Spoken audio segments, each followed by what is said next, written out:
Olá, sua geladeira está fazendo este som? Calma, calma, não se desespere e não chame o técnico ainda.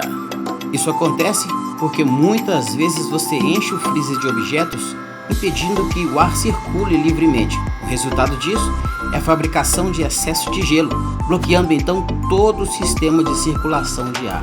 Uma das soluções pode ser o seguinte: esvazie o freezer e use um secador de cabelo para derreter todo o gelo que pode estar encostando na hélice, fazendo todo esse barulho e bloqueando também a passagem de ar. Isso pode resolver o seu problema. Agora, se não resolver, chame então um técnico para tentar te ajudar. Fica a dica.